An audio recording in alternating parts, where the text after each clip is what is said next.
llama no se apagará. Es un río que no se detiene. El arca por fin está en casa. El rey ha venido a morar. El avivamiento en calle Broadway. River Church es un río que no se detendrá jamás. No. River Church es un río que no se detendrá jamás.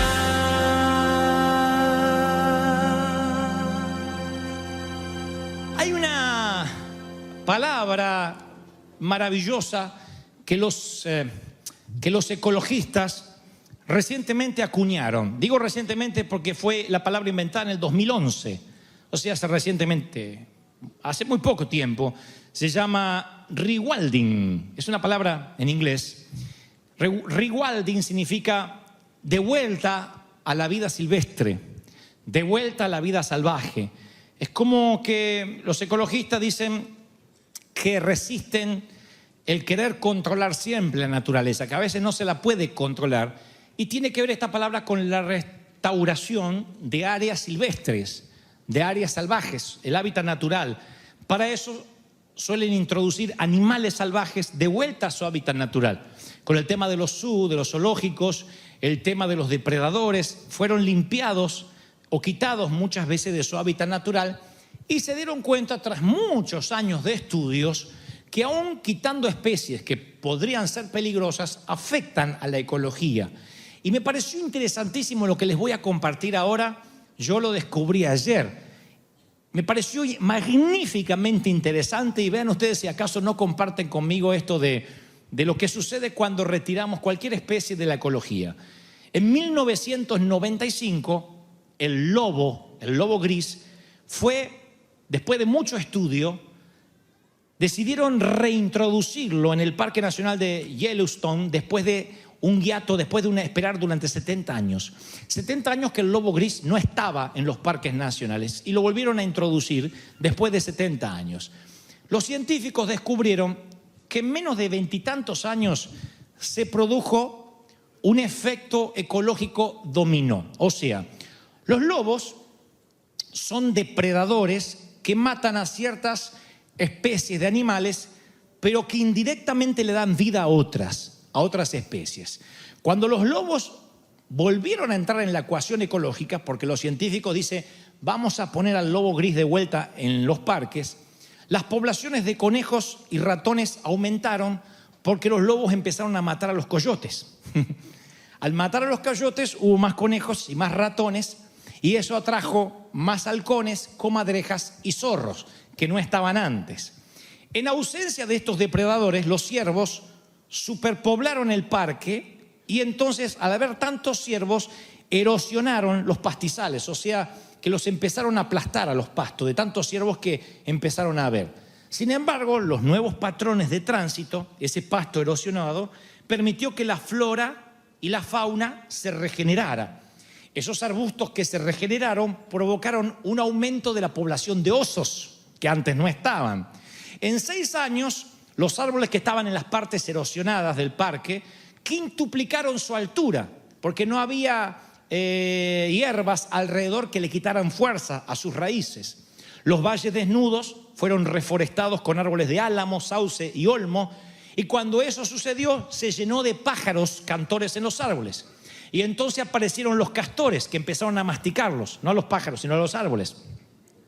Los castores son ingenieros de ecosistemas, construyen con sus dientes represas, son ingenieros porque hacen hábitats naturales y en esos hábitats naturales viven las nutrias, las ratas, los patos, los peces, los reptiles, los anfibios. Entonces los lobos incluso cambiaron el comportamiento de los ríos. que antes serpenteaban más, pero ahora lo hacen menos debido a la erosión del suelo, y los canales se estrecharon y se formaron como piscinas, albercas, donde los bosques regenerados estabilizaron las riberas. O sea, aunque parezca todo esto un juego de palabras, cuando metieron los lobos de vuelta en el ecosistema, todo el bosque cambió, porque aunque los lobos parece que pueden matar algunas especies, indirectamente le dan la vida a otras, y no solo cambian la vida de otras especies, sino que cambian los ríos, cambia el clima, cambia los insectos que puede haber en un parque. ¿Cuál es el punto de lo que quiero decir? Es que necesitamos los lobos. Necesitamos los lobos. Sin adversidad no crecemos. Uno a veces piensa que si uno pudiera ser Dios, evitaría la maldad, sacaría las cucarachas. ¿Cuántos pensaron, ay, cucaracha la sacaría? Si uno fuera Dios, evitaría que algunas especies simplemente merodeen. Yo decía de chiquitito, papá, si Dios es bueno, ¿por qué hay mosquitos? Mi papá decía, ¿qué tiene que ver Dios con los mosquitos? ¿Por qué no los mata todos? ¿De qué sirve que un mosquito te pique? Y uno dice, desgraciado, si me vas a picar, pícame y andate. Porque encima te vuelve loco. Bueno, esto de meter de nuevo este término ecológico, yo pensaba ayer, tiene implicaciones espirituales, porque cuando sacas al lobo de la ecuación, hay consecuencias no deseadas. En ausencia del peligro, la oveja sigue siendo oveja, y lo mismo sucede con los hombres. A veces creemos que podemos crecer sin adversidad, que podemos crecer sin lobos. Pensamos, ¿por qué el Señor nos diría, he aquí los envío como ovejas en medio de lobos? ¿Por qué no dice algo como, he aquí me aseguré de que no haya lobos para que las ovejas convivan con las ovejas y estén felices? Eso sería bueno para mí, eso sería bueno para ti. Algo como, conmigo, dice el Señor, no tendrás aflicción. Conmigo no tendrás problemas de dinero, conmigo nunca te enfermarás, conmigo nunca tendrás problemas de ira ni de frustración. El Señor no dice eso, dice, en el mundo tendréis aflicción. Porque aunque ustedes no lo crean, los lobos son parte del ecosistema espiritual. Sin adversidad no nos hacemos mujeres ni hombres. Es lo que nos hace duros. En el servicio anterior yo hablé de la necesidad de tener un corazón tierno y piel de rinoceronte.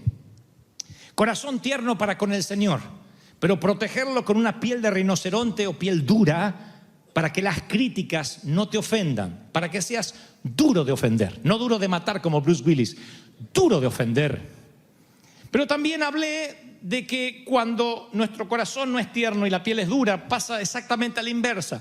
La piel se hace blanda y es el corazón el que se endurece.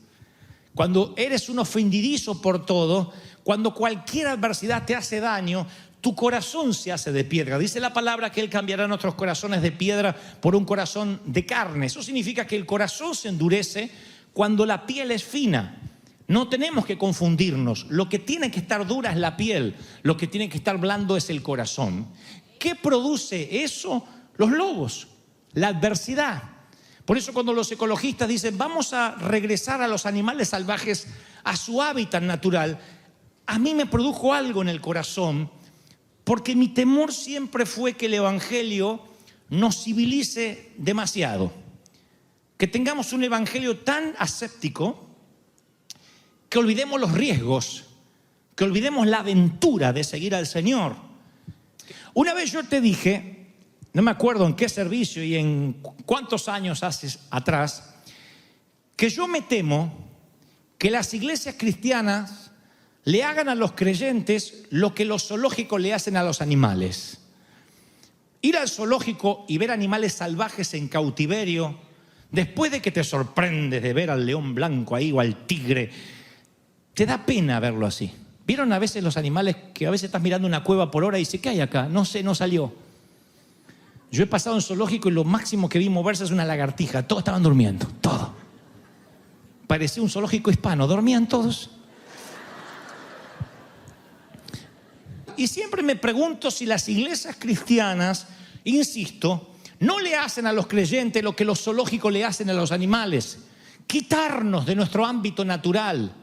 ¿Por qué Jesús no quitó a Saulo de su ámbito natural? ¿Por qué no lo metió dentro de una sinagoga y dijo, ahora eres Pablo, dedícate a predicar a la sinagoga y el que te quiere escuchar que venga a la sinagoga?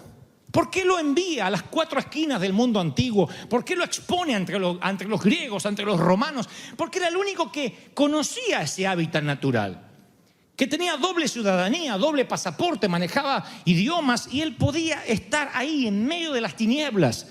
A veces en las cárceles, en naufragios, en barcos, en botes, en embarcaciones. Él podía estar donde había sido preparado para estar. A veces Dios nos prepara toda una vida. Llegamos a Cristo y nos metemos en un ecosistema enfermizo, en una suerte de vivero espiritual, donde no podemos desarrollar raíces. Por eso mi temor como pastor siempre es, ¿qué tal si estamos quitando a la gente de lo natural, de lo que sabe hacer, de lo que puede ser luz donde hay tinieblas, por miedo a que se contaminen? Nos metemos a los creyentes dentro de jaulas religiosas, dentro de barrotes, porque siempre se puede escoger una vida predecible en la jaula de la religión. Pero no somos los únicos que salimos perdiendo. Cuando nos falta valentía para salir por los perdidos, el costo es escalofriante. Hay mucha gente que queda atascada en la pobreza, en la enfermedad, en la ignorancia, en el sufrimiento, en el pecado, porque muchos de nosotros no nos animamos a salir. Nos metemos en el zoológico evangélico y ahí nos dedicamos a pelear entre nosotros por quién tiene la mejor o la peor doctrina. Que esto no se puede hacer, que esto no se puede decir, que esto no se puede hacer, que esto es pecado, que aquello está mal, que aquello no glorifica a Dios. Y yo no estoy haciendo apología del pecado. Lo que estoy diciendo es que son tan graves los pecados de comisión, los que cometemos, como los de omisión, los que no hacemos. El que no hagas cosas malas no significa necesariamente que seas una buena persona.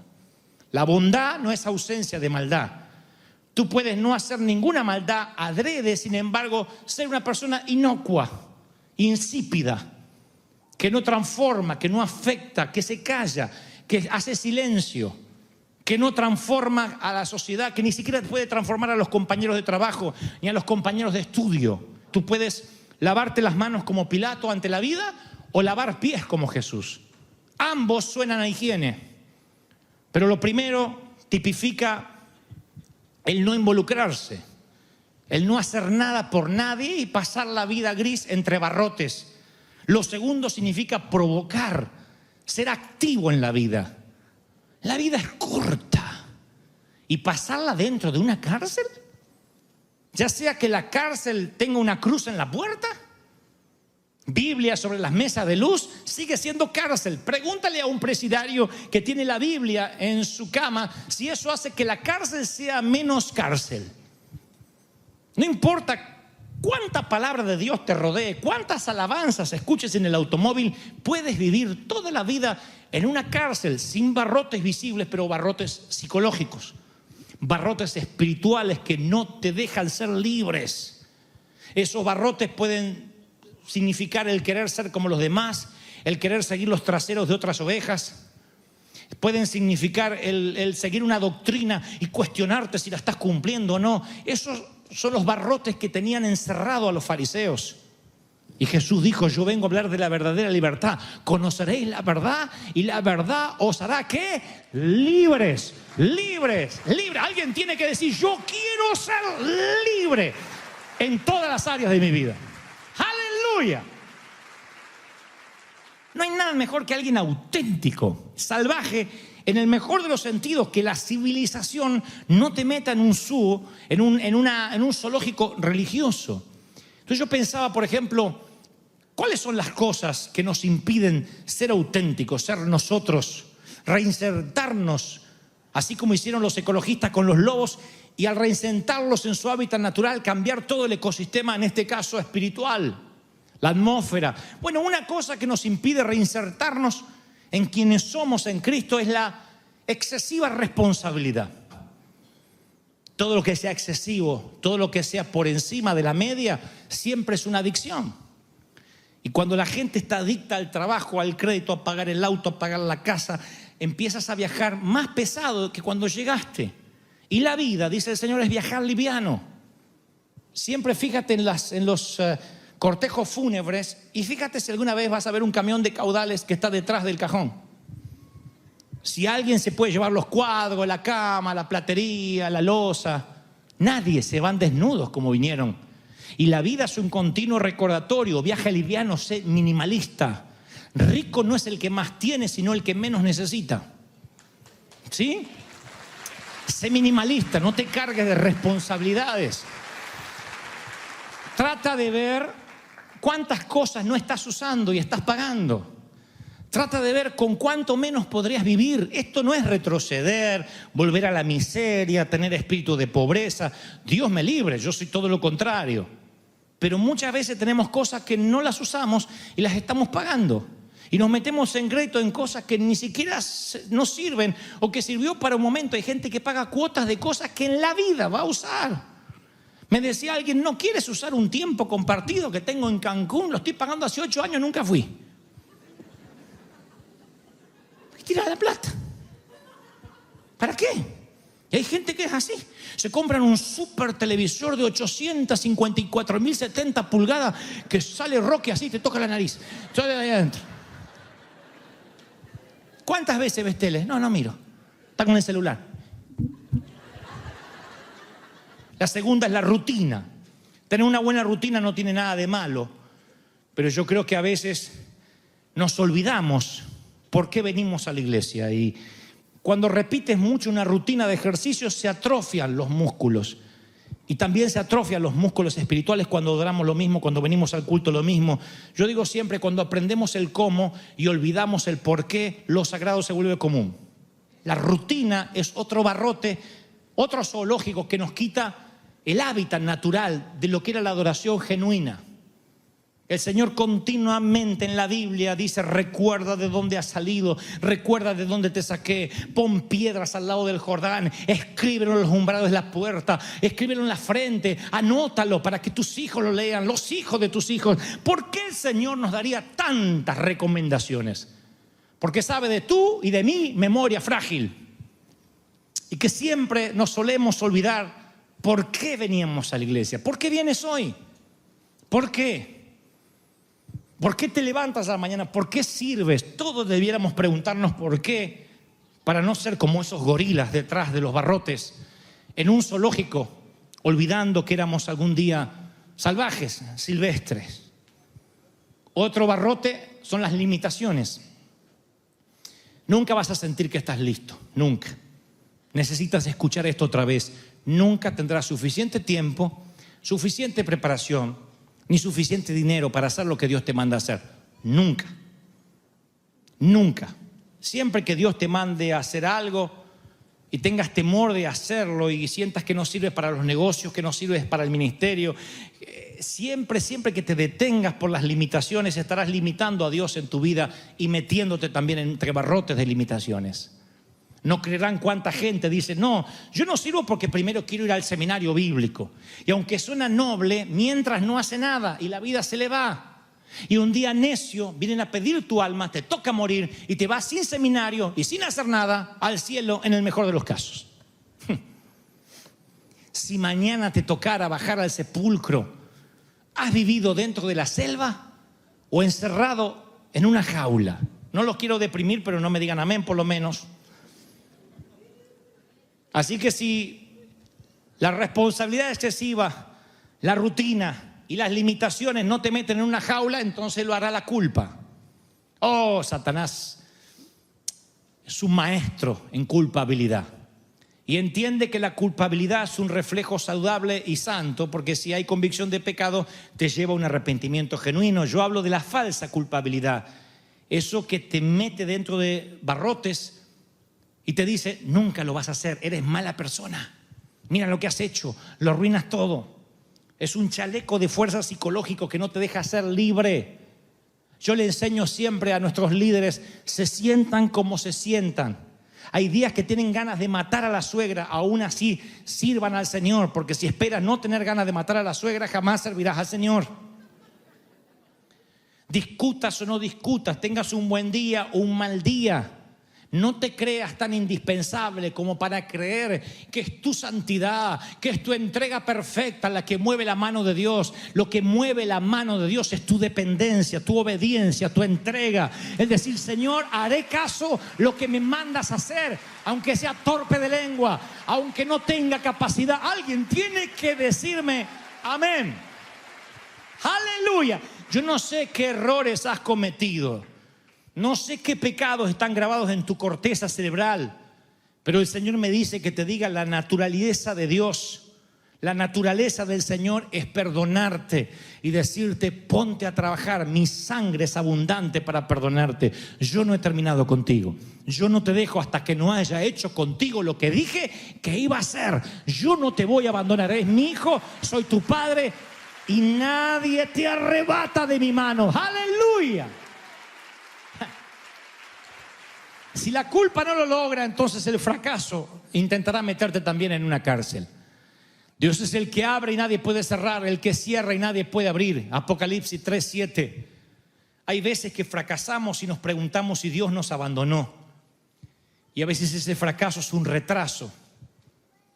Como Israel, que salieron de Egipto y en lugar de tardar meses, que es lo que debieron tardar, tardaron 40 años. Y ellos dijeron: es un fracaso, algo estamos haciendo mal. El camino de Dios, por lo general, nunca es el más rápido, pero siempre es el mejor camino, siempre.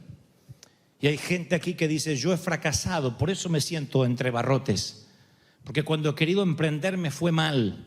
Y sí, mis queridos, a los que nos jugamos por la vida silvestre, por creer en la esencia que Dios nos dio, estamos más propensos a equivocarnos, a cometer errores, que aquellos que se meten en la jaula aséptica y desinfectada de la iglesia y no salen de ahí. El que está en el hábitat natural comete errores, corre riesgo todos los días. El que está en la jaula no hace nada, solo cría trasero. Le va creciendo el trasero así como tarántula de tanto estar sentado, pero no hace nada. Y entonces dice: no voy a emprender porque voy a fracasar. Y esa es una celda, no hago nada porque tengo miedo que me vaya mal. Mi querido soltero, a lo mejor te casas y te va mal. A lo mejor esa princesa se transforma en una loca y ese príncipe se transforma en un sapo. Tú dices: besé al príncipe y hizo crack. Pero si no corres el riesgo, siempre te vas a quedar con la duda. Si no emprendes ese negocio, siempre te vas a quedar con la duda. Pude haberlo hecho no solo por mí, sino por las futuras generaciones. A veces pensamos que los únicos que nos perjudicamos somos nosotros y no sabemos cuánto podemos perjudicar a los que vienen, a nuestros hijos, a nuestros nietos. Una buena decisión, un camino al altar, una decisión en un negocio, no sé, algo de eso puede llegar a afectar a terceras, cuartas y quintas generaciones. Pero hay un momento en que nos metemos tras los barrotes y el zoológico nos encierra y no nos deja ver las oportunidades, nos llenamos de temor. Nos llenamos de preguntas, de interrogantes. ¿Y qué si Dios no me bendice? ¿Y qué si me va mal? Y yo me pregunto otra vez: ¿no será que la iglesia le hace a algunos creyentes lo que el zoológico le hace a algunos animales? ¿No será que necesitamos reinsertarnos como esos lobos en nuestro hábitat natural otra vez para cambiar el ecosistema? ¿No será que de lunes a sábado debiéramos estar reinsertados y agradecidos donde Dios nos puso secularmente para cambiar la atmósfera de las artes, de las comunicaciones, de las compañías, de lo que sea que Dios te haya llamado a hacer? ¿No será que debemos estar de vuelta en la vida silvestre? Y esto no significa mundanos, esto significa viviendo en el mundo, siendo la levadura que permea la sociedad, la levadura que cambia la masa por completo. ¿Alguien quiere decir: yo acepto ese desafío y están conmigo? Dígame amén. ¿A qué desafío le estás diciendo que no? ¿A qué le tienes miedo? ¿Son los barrotes de la responsabilidad, del crédito los que te lo impiden? ¿Las limitaciones? ¿Son los barrotes de la religión? ¿Cuáles son los barrotes que te mantienen encerrados? Tenemos que vivir en la libertad del Espíritu, diciendo: yo soy santo o yo hago las cosas bien porque quiero, porque soy libre, porque el Señor pagó un precio para que seamos libres. Sé libre en todo. Oigan esto, no van a creer lo liberador que es cuando tengas ganas de bailar acá en la iglesia. Baila, no hagas así, porque eso no es nada. Eso es Pinocho que en cualquier momento camina. Baila. Y tú dices, no, porque no voy a hacer el ridículo. Hay gente que le aprieta la corbata y le aprieta el corazón. La corbata hace así y el corazón se le frunce y van así con la vida fruncido así. Porque creen que eso es la santidad. Sean libres. No hay nada más liberador que ser libre. Que decir, yo soy libre en el Señor. Soy libre por Él. ¿Cuántos dicen amén? Y yo me pasé años tratando de ser como otros predicadores, hasta que descubrí, no, yo tengo que ser Dante, porque el Señor murió en la cruz del Calvario para darle vida eterna a Dante. Con todos los errores, con todas las virtudes. Dios dijo, Él me ama así como yo soy. Autenticidad. Qué lindo que tengamos una iglesia que ore de manera libre.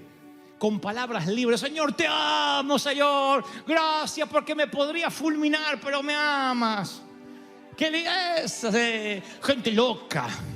A mí me atrae la gente loca porque qué lindo es estar loco y seguir suelto. Es maravilloso.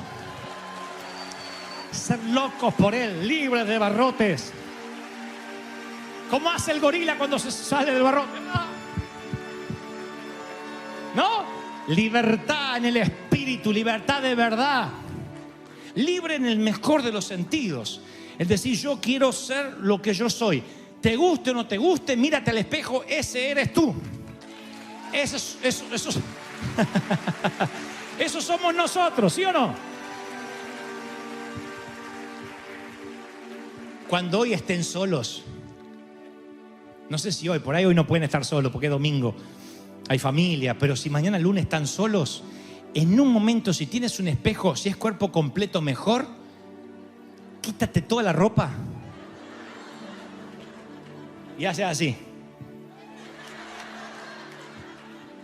Lo que va a ver no es lindo, por lo general, porque todos nosotros lo tapamos con ropa y lo cubrimos y lo levantamos y lo ponemos y lo hacemos así.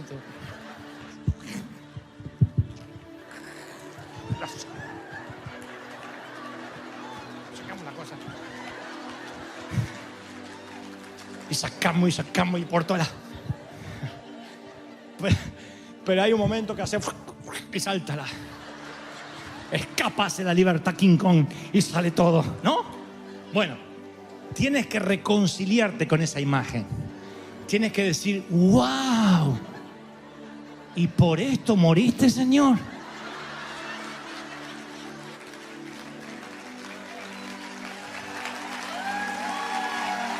Eso es libertad.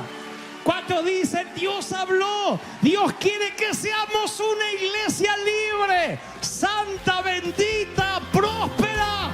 ¡Aleluya! Es un río que no se detendrá jamás.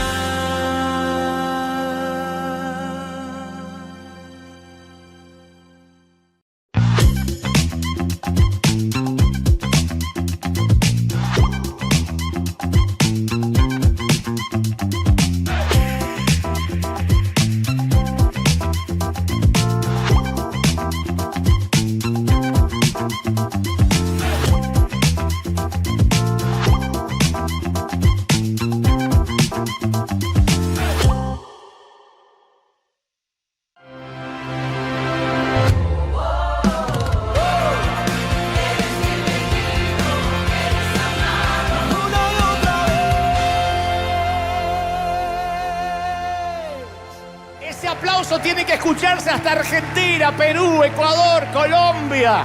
Algo va a ocurrir ahora. Bendito sea el Señor.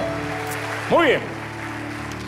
A todos los que nos están viendo, no solo aquí, sino en otras partes del mundo, le damos la calurosa bienvenida, le decimos bienvenido a casa, bienvenido a River, al avivamiento de la calle Broadway, donde viene la gente rota, a este hospital del alma. De donde sea que te estés conectando, gracias por estar ahí. Y yo quiero que me prestes mucha atención hoy, porque hoy es un día para sincerarnos, es un día para ser brutalmente honestos, que no es lo mismo que ser honestamente brutos, ¿no?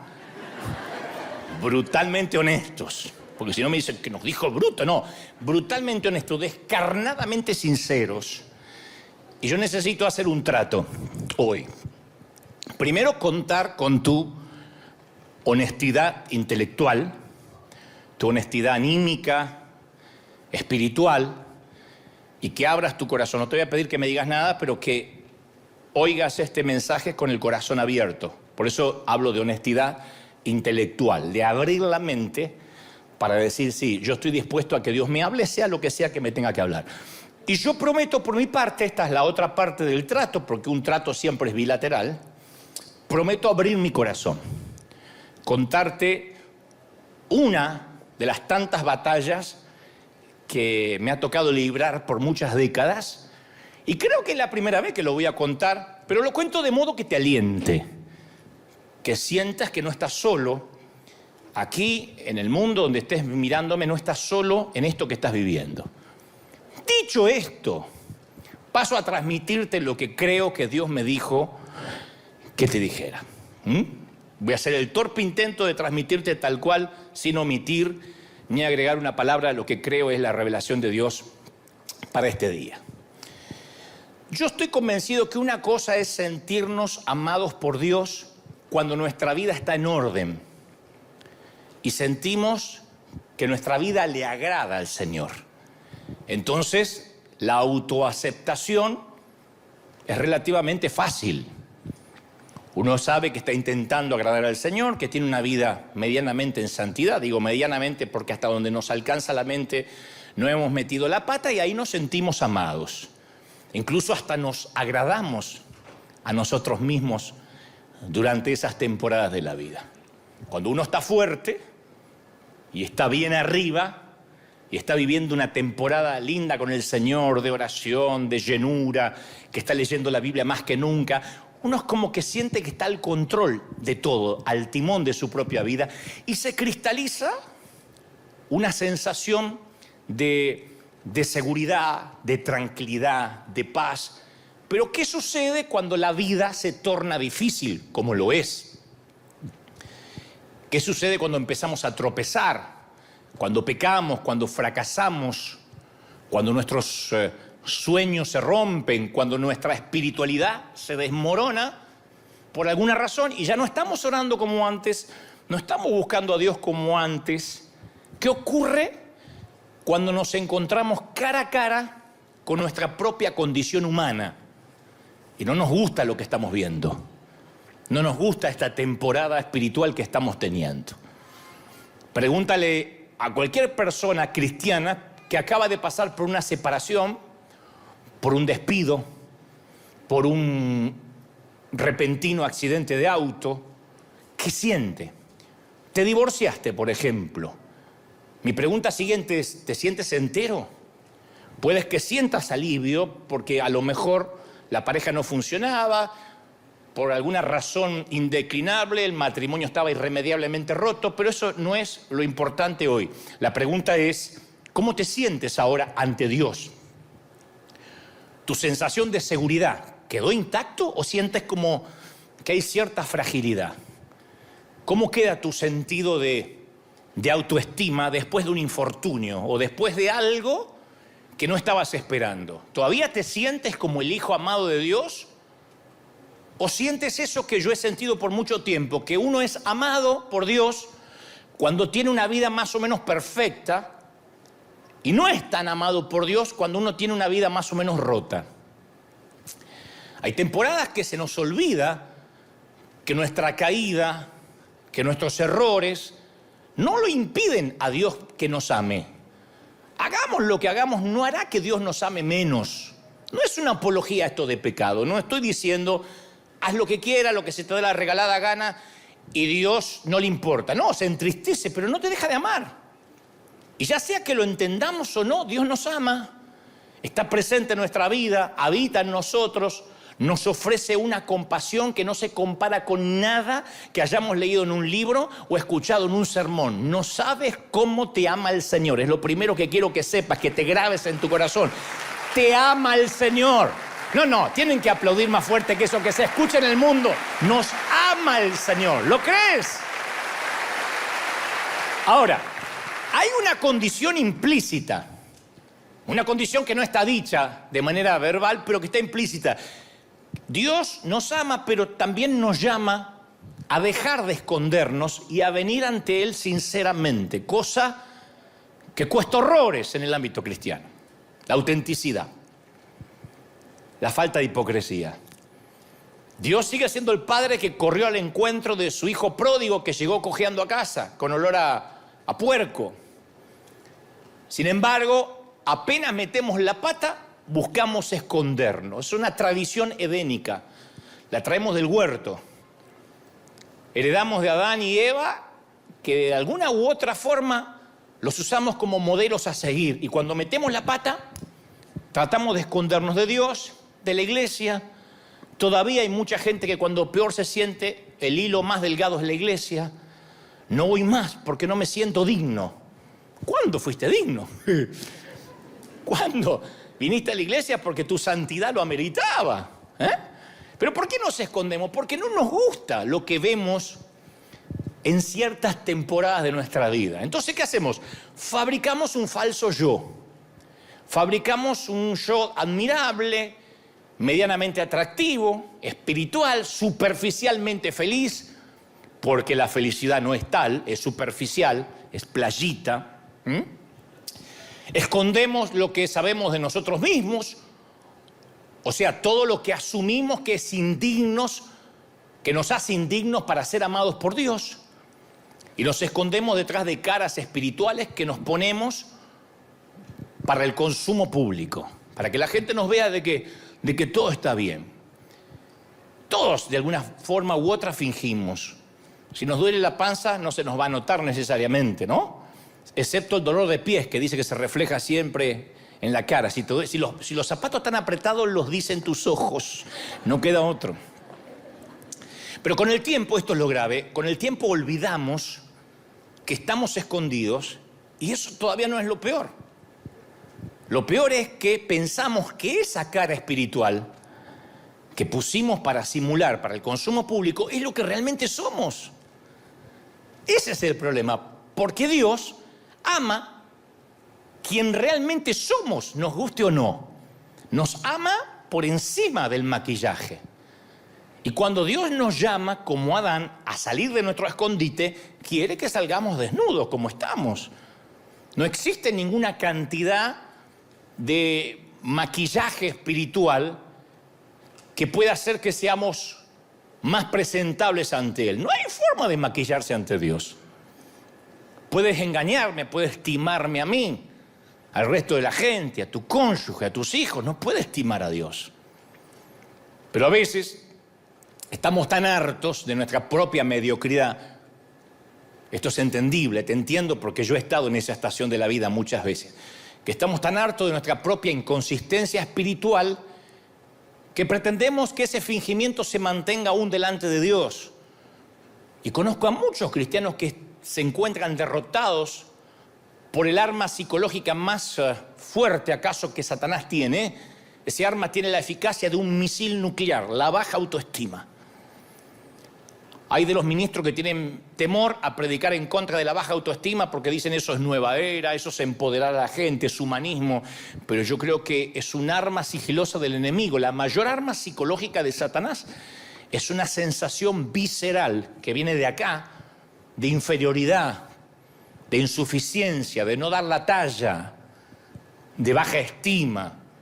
Y ese sentimiento pone grilletes en muchos cristianos, sin importar las experiencias espirituales que han tenido, lo mucho que conozcan la palabra de Dios.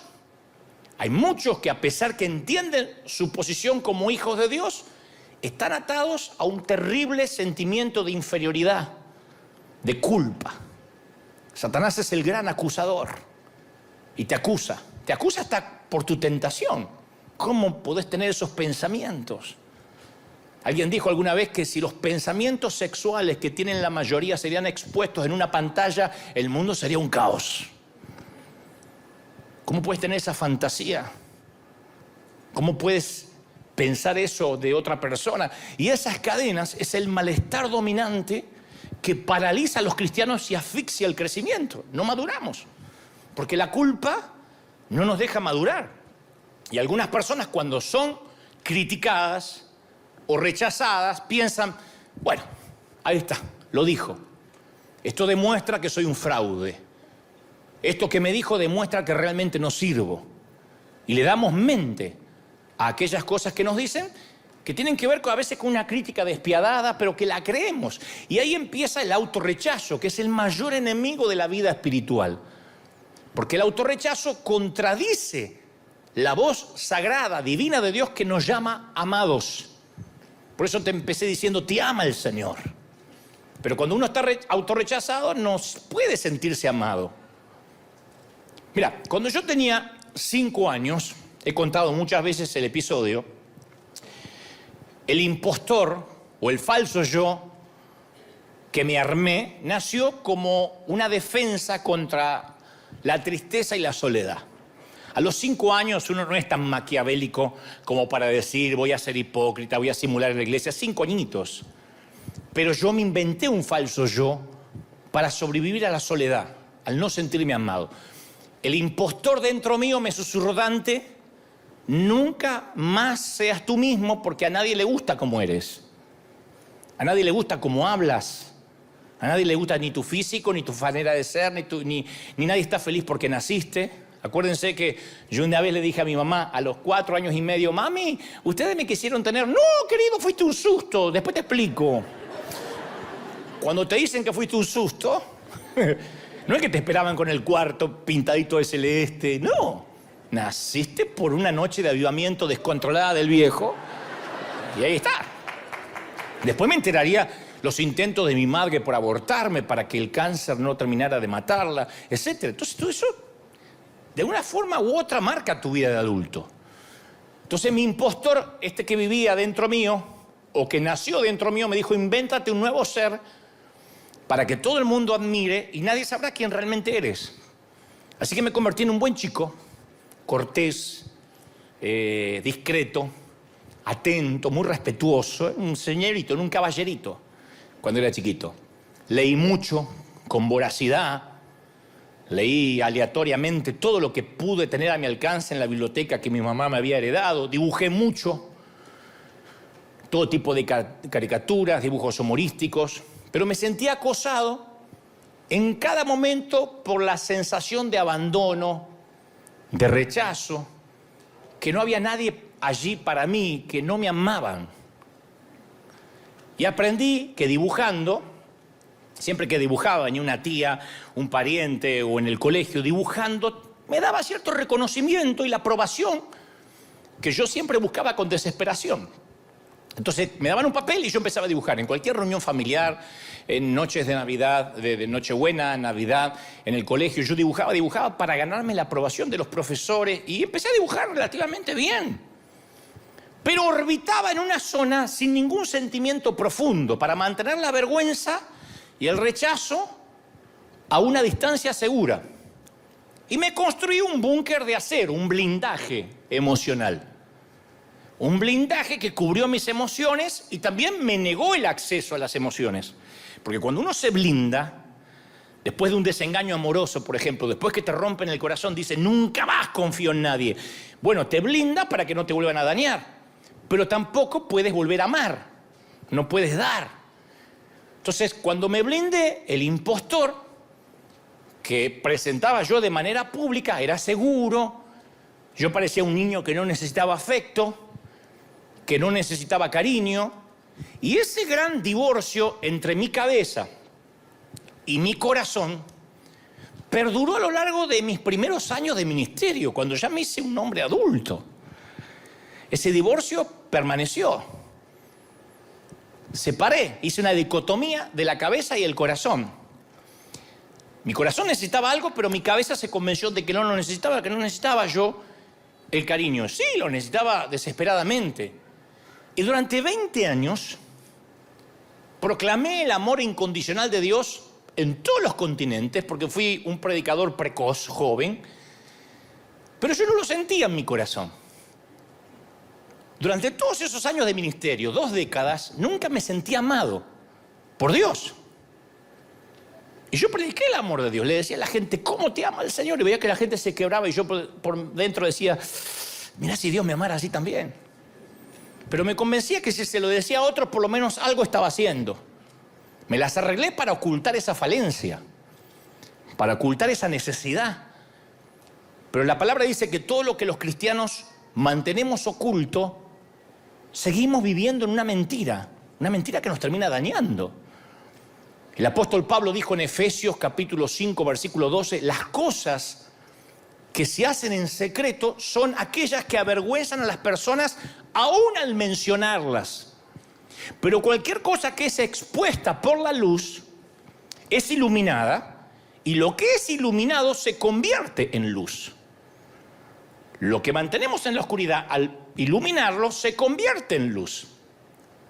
O sea que Dios no solo perdona nuestros hechos vergonzosos, sino que incluso nos promete que va a convertir lo que a nosotros nos parece oscuro, lo peor de nosotros, en luz. Pero en un vano intento, a veces por borrar nuestro pasado, privamos a los demás del don de sanidad que podemos impartir.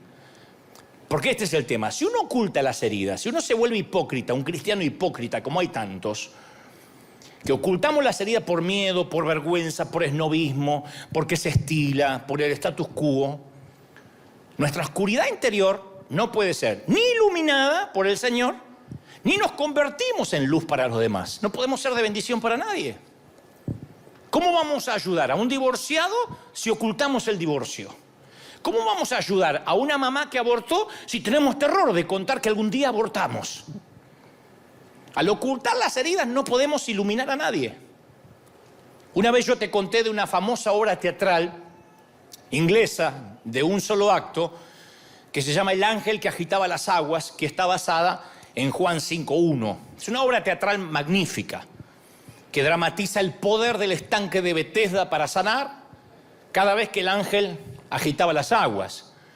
Y en esta historia teatral, una versión libre, una licencia que se da el autor, aparece un médico que siempre se acerca al estanque con la esperanza de ser el primero en arrojarse cuando las aguas se muevan, porque él quiere ser sanado de su melancolía. Es un hombre melancólico, es un hombre abúlico, triste, tiene una tristeza que arrastra, y él dice: yo sé que si me meto en las aguas, esto en la obra teatral, ¿no?, en la versión libre del autor, si me meto en las aguas voy a sanar mi melancolía. Y el ángel en la historia finalmente aparece y detiene al médico justo cuando está listo para entrar, porque finalmente él va a ser el primero. Y el ángel dice: retrocede, doc, tú no. Y él dice: ¿por qué si me toca? Retrocede, doctor, tú no. Dialogan un poco y el ángel le termina diciendo: mira, sin tus heridas, doctor, ¿dónde estaría tu poder y tu autoridad para sanar a otros? Es tu tristeza, es tu melancolía lo que te da autoridad, lo que hace que tu voz penetre en lo profundo del corazón de los hombres y las mujeres. Pero si eres sano, eres perfecto, no vas a poder ayudar a nadie. Los mismos ángeles no pueden alegrar a los niños tristes de la tierra, como lo puede hacer un ser humano quebrado por los avatares de la vida como eres tú.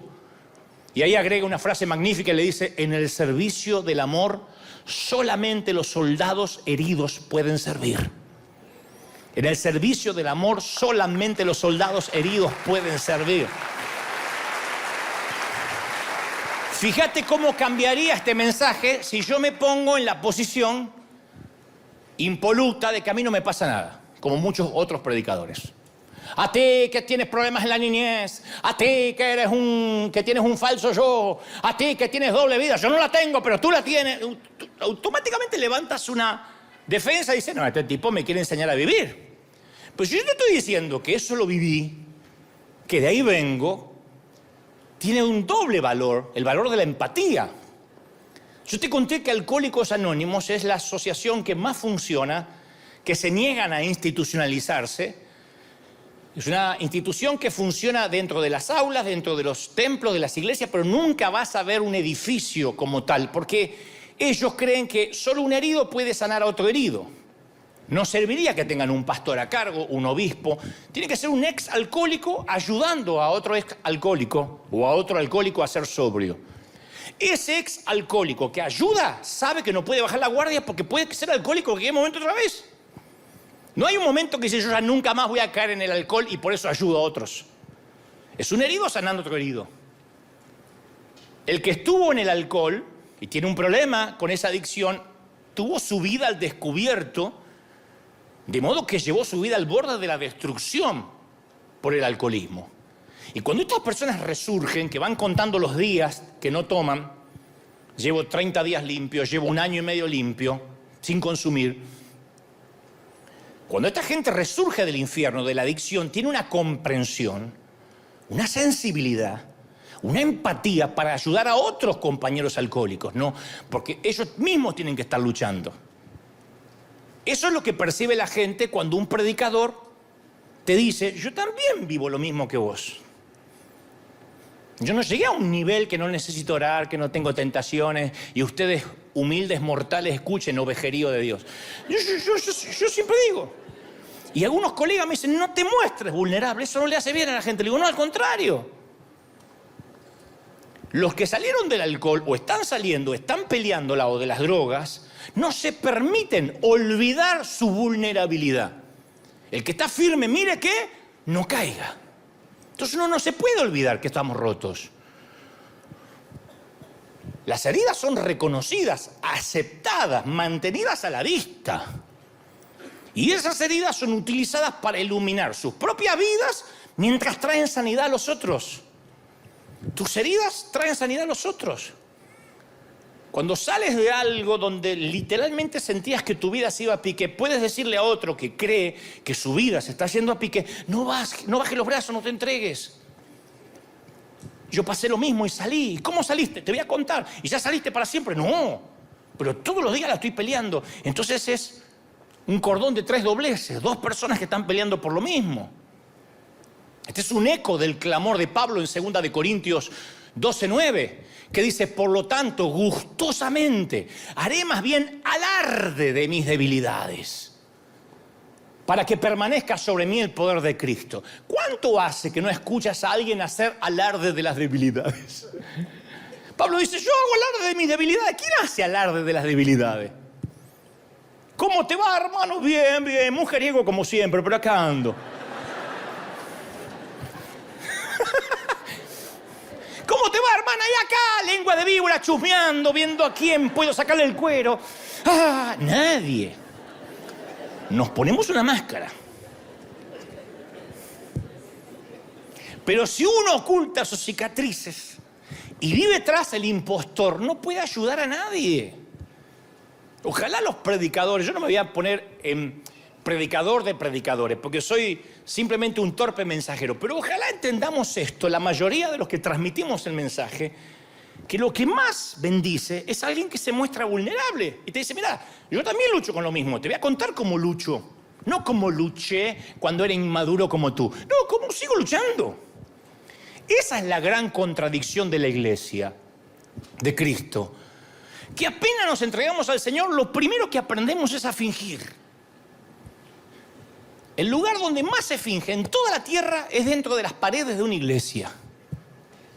Por eso dicen por ahí que hay oraciones más sinceras en los panteones y entre las paredes de un hospital que dentro de un templo. Porque fingimos. Fingimos cuando cantamos, fingimos cuando adoramos, fingimos cuando vamos al Señor. Porque nos preocupamos por la aceptación, por la aprobación. Y debido a esa asfixiante necesidad de complacer siempre a los demás, desde el pastor hasta el otro, hasta el último, no pedimos ayuda. Y hasta a veces nos da pena pedir oración. Nos da pena decir, ora por mí. No solemos decir, ¿podés orar por mí?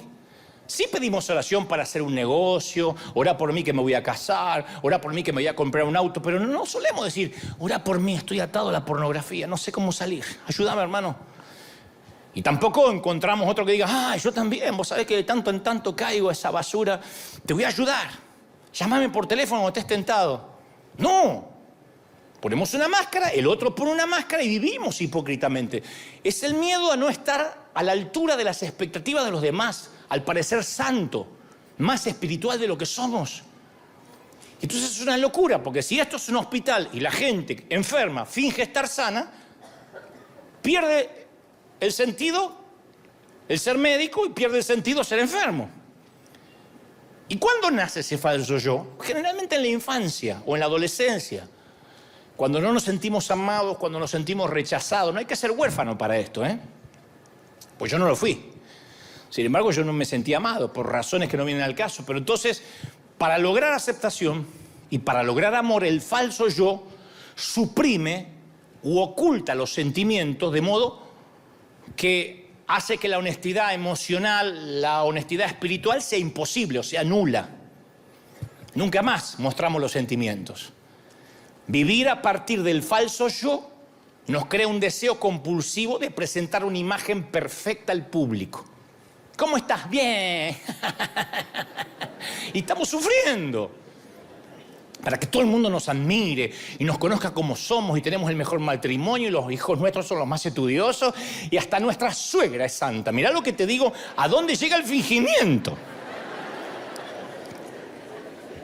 Entonces la vida del impostor necesita experiencias externas para proporcionar una fuente personal de significado.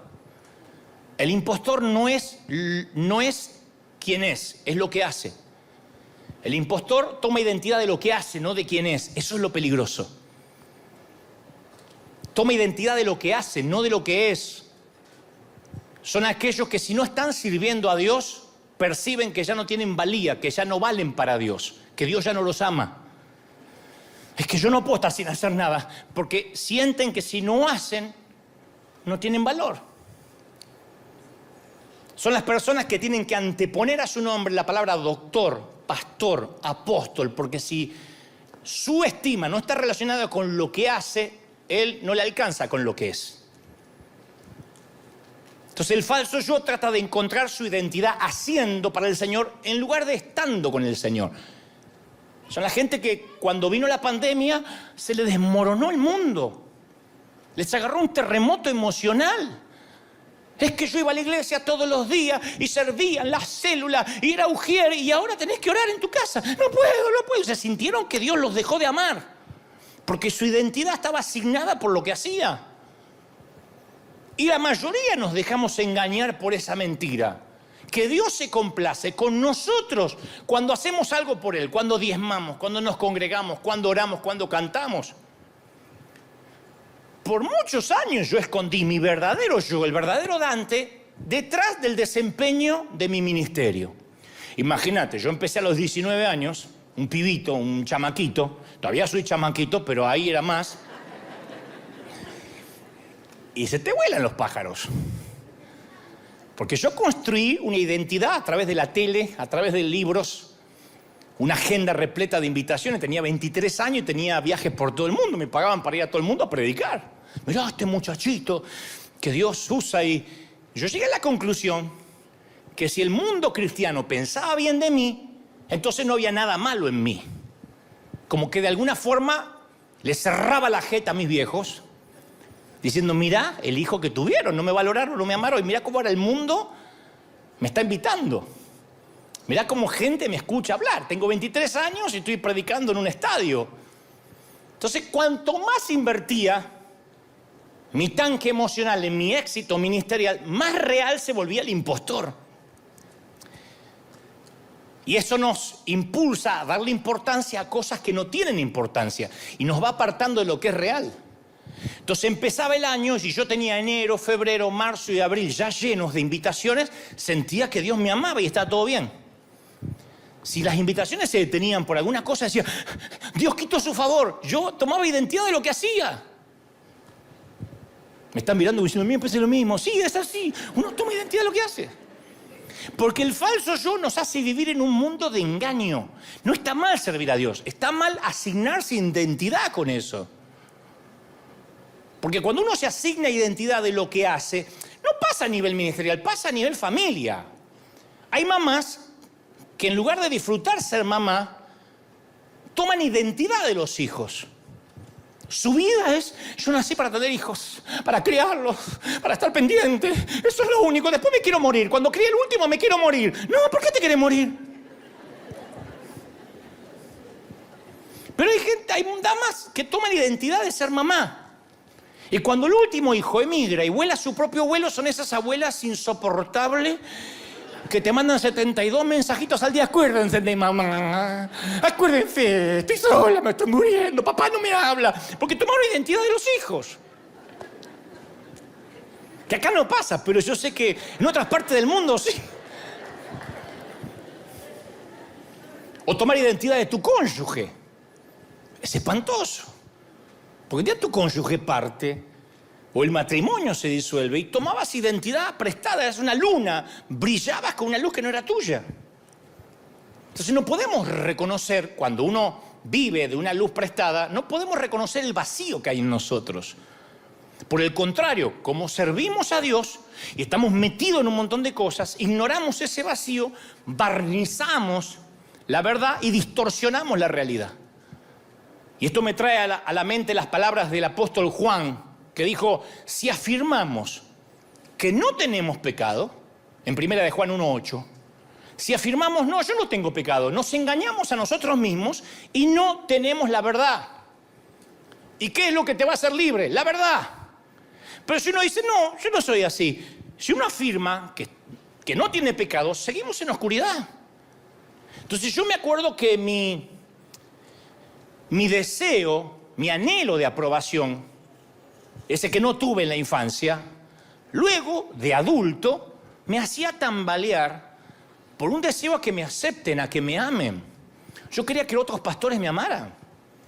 Hoy me río de eso, hoy no me quiere casi ninguno. En ese entonces yo deseaba que me aceptaran. Yo conté que yo he estado en congreso con un mensaje listo para miles de jóvenes, en una plaza de toros, en un lugar repleto, y se sentaba allí 2, 3 pastores y yo cambiaba el mensaje por uno más sofisticado, uno más bíblico, para ganarme la aprobación de esos 3, olvidándome de todos. Pedí perdón ya, por eso creo que el Señor me perdonó. Hoy en día no me importa. Me interesa cumplir lo que Dios me manda a decir. Pero este es el tema más importante aquí. Dios no puede amar al falso yo. No podemos armarnos, sí podemos, pero, a ver, no vamos a lograr que Dios nos ame, porque Dios no puede amar a un hipócrita. Dios no reconoce a ese que inventamos para el consumo público. Dios no puede amarlo. Es como una dama que se faja toda y se mete un montón de corsés y anda así por la vida. Señor, bendíceme. Dios dice, no te reconozco, mija. Sácate todo eso, pues no sé quién es. Empecé a sacar. Ahora sí.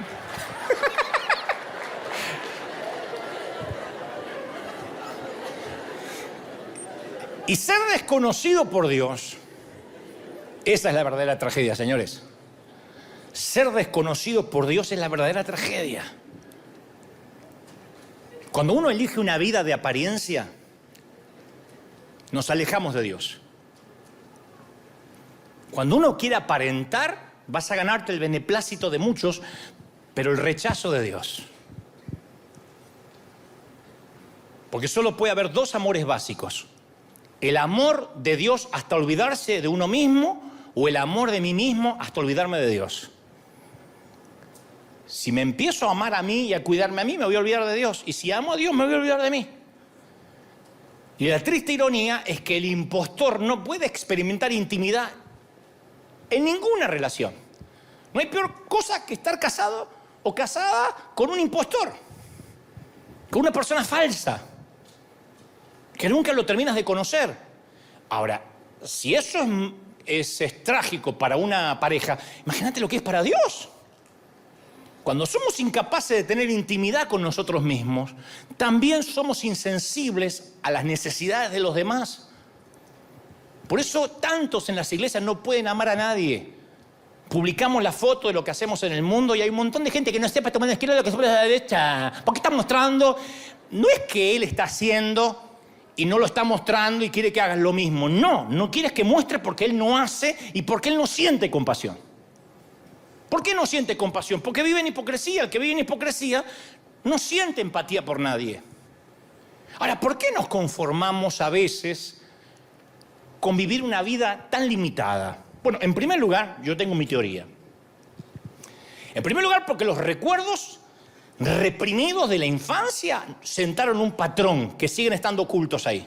cuidadosamente ocultos. Son patrones de la infancia.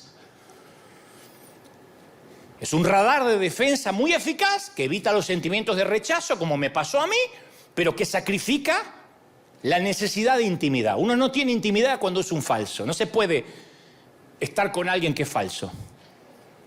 Yo tengo amigos así, no voy a decir quién, porque estamos saliendo al mundo, por ahí en otro momento lo contaría, pero tengo amigos así que fueron actores o cantantes y que se comieron al personaje. Entonces, estamos en un restaurante, viene la gente, se acerca y él dice: hola, ¿cómo te ves? Te firmo un autógrafo, ¿qué tal? ¿Cómo te ves? Querida, ¿qué tal? ¿Me conoces? ¿Me conoces? Pero qué raro, ¿de qué generación sos? No, yo tengo 23, qué raro, tu mamá me debe conocer, ¿eh? Tu mamá me debe conocer, mis éxitos, ¿no conoces mis éxitos? Te firmo. La chica no quiere que le firme nada. Se va, quedamos solos y dice: vos sí te acordás de mis éxitos, ¿no? ¿Te acordás del hit que dice? Yo digo: no puede ser. Está enfermo. Se cree un famoso. Yo digo que hasta Messi en su momento tiene que dejar de ser Messi. Cuando está con su mujer, cuando está con los hijos. No, hay gente que vive en un personaje, vive en una cápsula de hipocresía.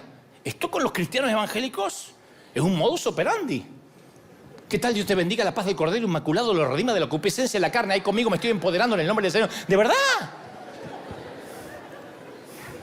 Van así en la carnicería, carnicero, en el nombre del Señor, denme un poco de nalga. ¿Es así? No. Entonces, ese sistema de fingimiento, de apariencia, se construye desde los primeros años de vida. ¿Cuándo? Cuando detectamos que no somos amados. Y en segundo lugar, vivimos limitados. ¿Saben por qué? ¿Por qué vivimos así? Por cobardes. Porque una vida dedicada al qué dirán es una vida de pecado. Estás en pecado. Si estás viviendo por el qué dirán, y te lo digo porque he estado en pecado mucho tiempo, estás en pecado. Aunque algunos lo disfrazan de: no, estoy cuidando el testimonio. El testimonio se cuida solo.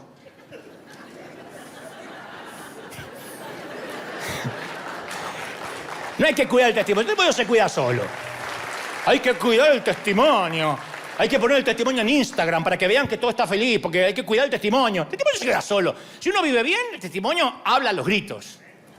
Y si uno vive mal, no hay filtros de Instagram o TikTok que te pueda hacer mejor de lo que eres. Entonces yo he pecado deliberadamente. ¿Cómo? Al negarme a pensar, sentir, actuar, responder y vivir de acuerdo a mi yo auténtico. Por mucho tiempo. Y nos negamos a ser nosotros mismos con Dios y luego nos preguntamos: ¿por qué no tengo intimidad con Dios? Siempre que oramos, siempre que vamos a orar, ¿saben lo que debería ser la oración? Una necesidad de satisfacer nuestro corazón, de estar con Él. No es meramente ir a pedir cosas. No es ni Santa Claus, ni es el genio de Aladdin. Orar es la respiración de nuestra vida espiritual, estar unido con Dios. Es la respiración. Ahora, pregunto, no tienen que decirme, pero en sus corazones, ¿pasaste largas temporadas sin poder orar? ¿Tuviste temor a veces de estar a solas con Dios? ¿Te está costando, te costó horrores hacer un devocional? ¿Te es más fácil irte a dormir con una maratón de Netflix antes que arrodillarte a los pies de la cama y que tus últimas palabras sean dirigidas a Él? Porque cuando uno lo calma más, el juego del calamar,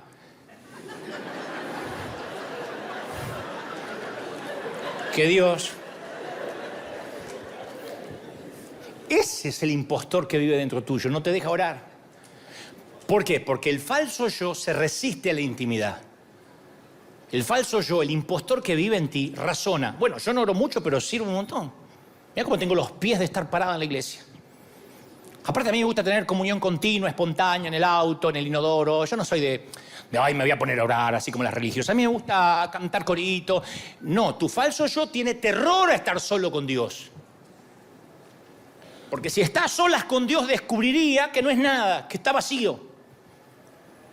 Entonces ese falso, ese hipócrita que vive en nosotros se siente frustrado porque a la vez nunca oye la voz de Dios, pero no puede oírla porque Dios no lo reconoce. Dios tiene adversión hacia el hipócrita. No perdió un solo minuto en las Escrituras en tratar de convertir a un hipócrita. Y mirá que tuvo paciencia con las prostitutas, con los recaudadores de impuestos, aún con los centuriones. No tuvo un gramo de paciencia. Le dio como una batalla perdida con los hipócritas. Le dijo generación de víboras, serpientes, sepulcros. Porque no se puede Dios acercar a un hipócrita. Porque Dios detesta la mentira, la fachada, la máscara. Entonces la oración está muerta para cualquier identidad que no venga de parte de Dios. Por eso hay que salir fuera del escondite, mostrarnos. Porque cualquier cosa que sea negada no se puede curar. Las heridas tapadas no cicatrizan. Y si negamos, no podemos tener curación. Tenemos que reconocer, wow, soy un hipócrita, estoy habitando en un mundo irreal. Mi vida no es internet, no es las redes. Viste que hay gente que todo el tiempo, no es las redes, no es las redes. Aceptar la realidad de nuestro pecado significa aceptar, bueno, este soy yo, soy auténtico, este soy yo. A ver, no descanso en este soy yo y ya. No, este soy yo, a ver qué puedes hacer con los pedazos rotos de mi vida. Judas no pudo enfrentarse a su sombra, Judas no pudo. Pedro sí. A mi humilde entender, fue menor lo que hizo Judas que Pedro. Judas lo entregó, Pedro lo insultó 3 veces. Lo negó y lo insultó, maldijo. Pedro se hizo amigo del impostor, dije, este soy yo. Judas se enfureció contra él, le costó la vida. Porque acuérdense que el suicidio no ocurre de un impulso repentino, sino es un acto que ha sido ensayado durante años bajo patrones de rechazo. Son años y años de mentiras del enemigo y un día la cabeza explota y se quita la vida. ¿Ustedes recuerdan a Don Quijote, la obra de Cervantes? Cuando el caballero de los espejos le miente y le dice al Quijote, vea usted mismo cómo es en realidad. Descubra que usted no es un noble caballero, sino un idiota espantapájaros de hombre. Y el encantador le miente cuando dice, tú no eres ningún caballero, sino un tonto simulador. Mira las cosas como realmente son. ¿Qué ves, Quijote? ¿Sabes lo que eres? Un tonto que está envejeciendo. Y el padre de la mentira hace lo mismo, tuerce la realidad, nos distorsiona la realidad, nos distorsiona el espejo y te dice, tú no vales nada a menos que finjas. Eres un espantapájaros. No vales nada. Tienes que fingir, porque si no en la iglesia no te van a aceptar. Sí, pero mi matrimonio anda mal. No, tienes que decir que anda bien. Pero mi hijo está en rebeldía, no lo cuentes, porque lo van a sacar de servir al Señor. Pero conozco a alguien que tiene problemas con su orientación sexual, que se calle la boca, se meta dentro del closet lo más que pueda. ¿Por qué? Porque lo van a echar de la iglesia, lo van a discriminar. Y entonces tapamos y tapamos. ¿Y quiénes son los principales tapadores? Nosotros, los pastores.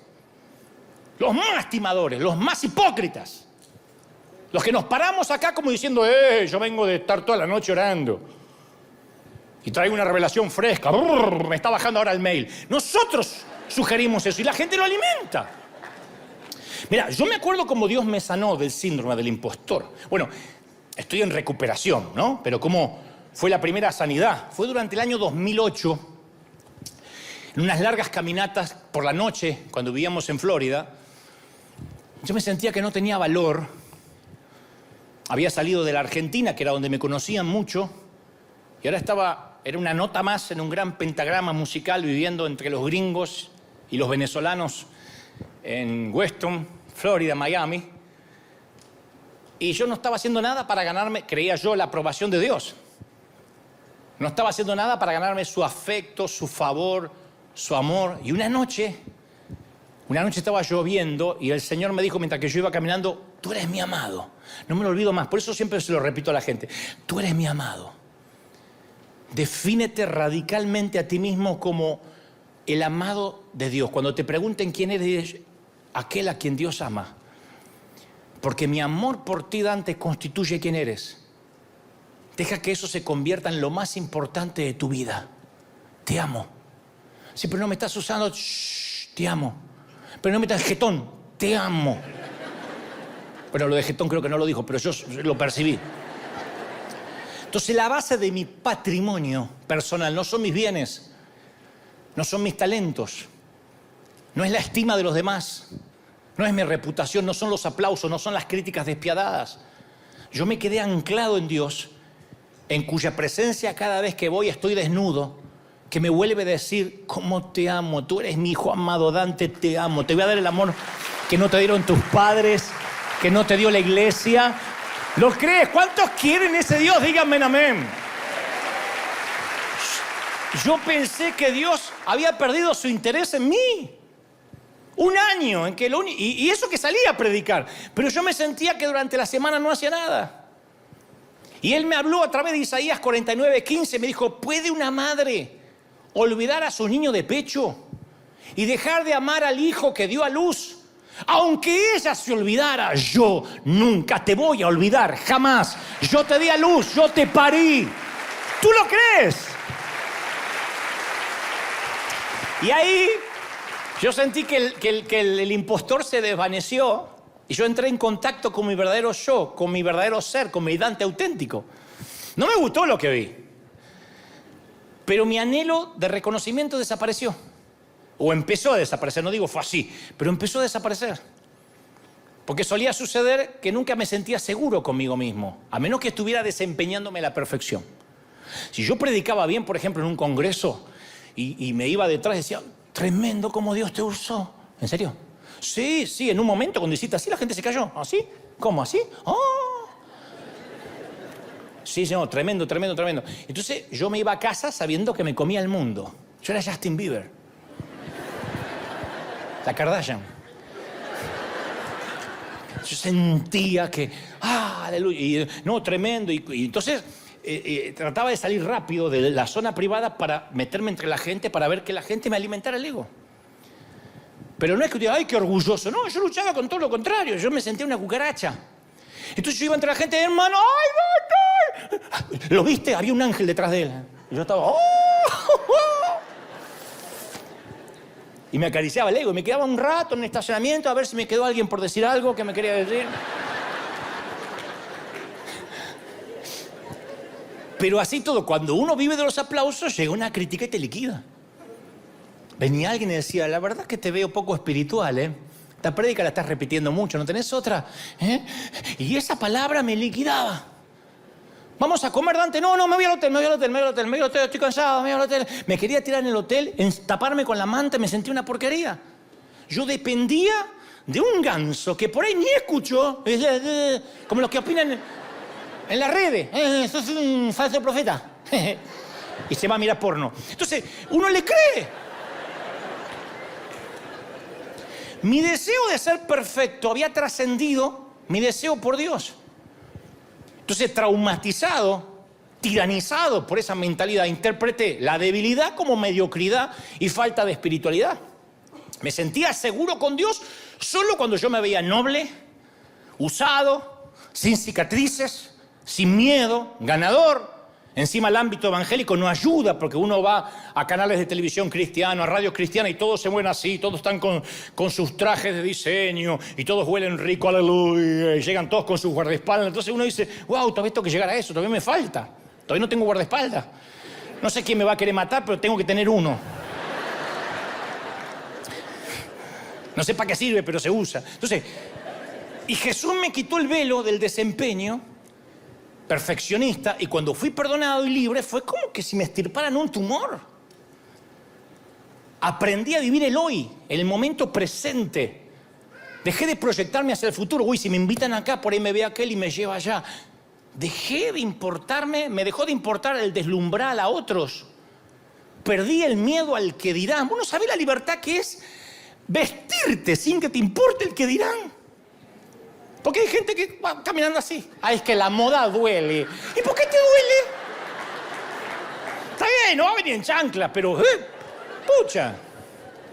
Aprendí una nueva forma de ser conmigo. Me empecé a llevar bien conmigo. Dije: qué buen tipo soy. No era tan malo. Me sentía amado, valorado. Y el quitarme la máscara me liberó del temor a los hombres.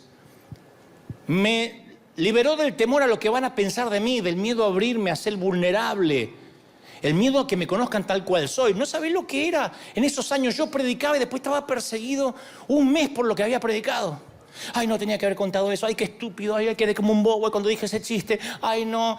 Y ni te digo si alguien decía, en un momento se te salió el pañuelito un poco más. Ay, ¿por qué no me avisaron? Ay, qué estúpido, tenía el pañuelito salido. ¡Un inseguro! Hace muchos años ya. No importa, tres cuernos ahora. Pero mi lema comenzó a ser, nada que proteger, nada que perder. No tengo que proteger ninguna reputación. Yo soy el amado del Señor. Y si soy el amado del Señor, me vuelvo seguro, inmune a las críticas, a los aplausos. Además, escucha, cuando conozcas a tu ser auténtico, ese es el ser más extraordinario, el auténtico, el que más subyuga. Ese es el que enamora, el que subyuga, el que atrae, el auténtico. Ese yo discreto que tiembla en el invierno, que suda en el verano, que se despierta con el ojo hinchado, que va reptando hasta el baño para ir a orinar, que se abre camino a través del tránsito entre los chinitos, que compra en el supermercado, que saca el tacho de basura, que es feliz tomando una copa de Malbec mendocino que deberían tomarlo para la Santa Cena para que esté ungida. Mientras que el impostor asigna su identidad en la adulación o la crítica, el verdadero yo afirma su identidad al saberse amado. Y el auténtico encuentra a Dios en las cosas cotidianas de la vida, no en la búsqueda de experiencias místicas. ¿Viste que hay gente que si no se cae, si no le agarra la tembladera, Dios no lo tocó? Hace poco alguien se fue de esta iglesia y dijo, me voy, acá no hay mucha chiripiorca. Bueno, vete todos los capítulos del Chavo y que te agarre la chiripiorca. Cuando te canses, volvé. Gente que le gusta la espuma. Porque siente que esa es su identidad. Ay, me agarró la tembladera. Ay, me agarró y ahí siente que Dios lo tocó. Yo todo lo que quiero decirte es, tú eres el amado. Vos sos el amado. Mi único deseo es que se grabe en tu rincón, en el rincón de tu ser. Eres el amado. Diga conmigo, soy el amado. Fuerte, soy el amado. Y anclado en esa realidad, uno no necesita que lo vean, que lo reconozcan, que lo honren. Le damos la gloria a Dios siendo nosotros mismos. Vivimos con la conciencia de que somos amados y ese es el eje en torno al cual gira nuestra vida cristiana. Es el núcleo de nuestra existencia. No te sientes amado por Dios, está fregado. Y no es porque Él te ame o no te ame, es porque uno no se siente, es la percepción. Ese es el nombre por el cual Dios nos conoce. Apocalipsis 2:17 dice, al que salga vencedor, le daré el maná escondido y le daré también una piedrecita blanca donde hay un nombre escrito, un nombre nuevo que solo conoce el que lo recibe. Entonces, si tengo que buscar una identidad fuera de mí mismo, me va a seducir la necesidad que me honren. Uy, fui hasta la iglesia y no me dijeron pastor.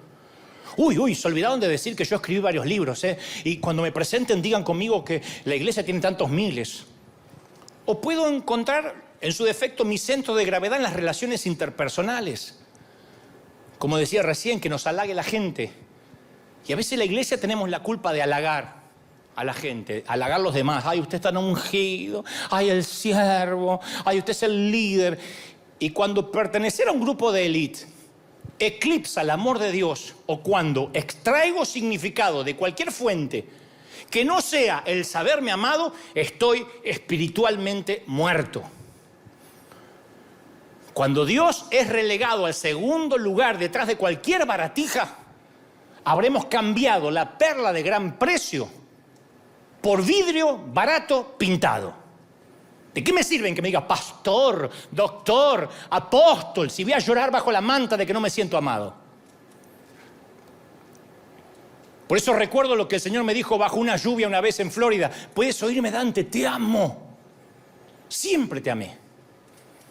Y he estado esperando que hagas silencio para decírtelo. Pero estabas tan ocupado, flaco, tratando de demostrarte a ti mismo y de demostrarme a mí que mereces ser amado, que no me podías escuchar. Porque yo sabía que continuamente decepcionaba a Dios. Una parte de mí que me avergonzaba. Entonces yo huía de mis debilidades, negaba quién era yo y me concentraba en lo que quería hacer, en el modelo terminado. Pero no fue hasta que abracé mis partes rotas que recién ahí pude identificarme con las partes rotas de los demás. Mi rol era identificarme con el dolor de los demás, no tratar de aconsejarlos o que cambien de vida necesariamente. Ministrar es compartir, no dominar. Es comprender, no teologizar. Es cuidar, no controlar. En todo caso, cuido las ovejas, no las controlo. Y yo solo sé que en ciertas temporadas todos hacemos un ajuste en nuestras vidas. Ese fue uno de los momentos para mí. Si miras mi vida en un mapa, difícilmente en el 2008 veas algún cambio profundo, pero sí hay un ligero cambio de dirección. Pero yo te puedo decir que se siente muy diferente ahora. No tengo que maquillarme para hablar con Dios. ¿No sabes lo que es eso? No tengo que maquillarme para hablar con Dios. Porque aparte Él conoce mis pensamientos, mi corazón. A veces le digo, ¿viste, Señor? El Señor dice, Pero siempre nuestras charlas terminan, haga lo que haga, Dante, eres amado.